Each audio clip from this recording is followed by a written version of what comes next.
Hi friends, কেমন আছো সবাই? আশা করি সবাই ভালো আছো। তো প্রায় সবগুলোই ঠিকই আছে। তো কিছু আগাছা জন্মেছে, তো পরিষ্কার করার একটু টাইম পাইনি। তো দেখা যাক এই কদিনের মধ্যে যদি পরিষ্কার করা যায়। আর তোমাদের যেটা বলার ছিল, পাখির ব্যাপারে কিছু কথা ছিল।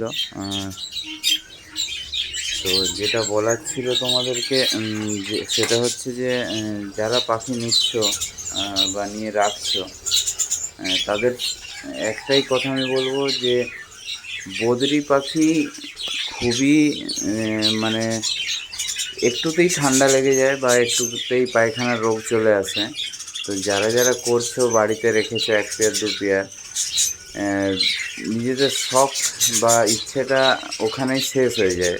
কারণ পাখি মরে গেলে আর ইচ্ছে হয় না যে করি। তো সেইটার আগে একটু জানা দরকার যে পাখির সিমটমগুলো কী। পাখি এরকম ঝিমিয়ে বসে থাকবে, আমার পাখি দেখতেই পাচ্ছে একটাও ঝিমিয়ে বসে নেই। হয় মাঝে মধ্যে আমার হয় না যে কারো ব্রিডিং প্রোগ্রেসে বা কারো ফার্মে যে পাখি অসুস্থ হয় না, অনেকে আমাকে এসে বলে আমার ঘরে পাখি মরে না। তো ওটা কোনোদিনও সম্ভব নয়। আর মানুষ মরে যাচ্ছে হঠাৎ হঠাৎ, তো পাখি তো অনেক দূরের কথা। আমরা বলতে পারি, ওরা বলতে পারে না। তো যাই হোক, এটাই বলার ছিল। হ্যাঁ, দুটো মেডিসিন আছে জ্বর বা কিছু হলে। আমাদের বাচ্চারা যা মেডিসিন খায় সেই মেডিসিন জ্বরের আর পায়খানারও।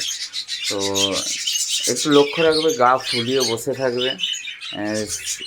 সেন্টিল তো এখন দেখাতে পারবো না, মোটামুটি গাকে একদম ফুলিয়ে বসে থাকবে, খাবার খাবে না, পিছনে পটি লেগে থাকবে।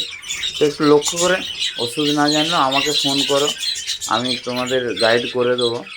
তো যতটুকু আমার আইডিয়া অভিজ্ঞতা আছে ততটুকু আমি গাইড করতে পারবো, বা তার বাড়াবাড়ি হলে সেটা আমার অন্য ডাক্তারও আছে, কন্ট্যাক্ট করিয়ে দেবো। আর যাদের যাদের বদ্রি ঘরে বাচ্চা হচ্ছে, হ্যাঁ যদি রাখতে চাও রাখতে পারো, আমার সেইটা বলবো না। কিন্তু যদি ধরুন বেশি হচ্ছে, বেশি পরিমাণে বাচ্চা হয়েছে, তো সেই ক্ষেত্রে বিক্রি যদি করতে হয় করবে, ভালো দাম দিয়ে নিয়ে নেব। তো আজকের মতো এইটুকুই বলার ছিল। আশা করি সবাই ভালো থাকবে, আর লাইক আর সাবস্ক্রাইব করে দেবে। আজকের মতো এখানেই, টাটা ফ্রেন্ডস।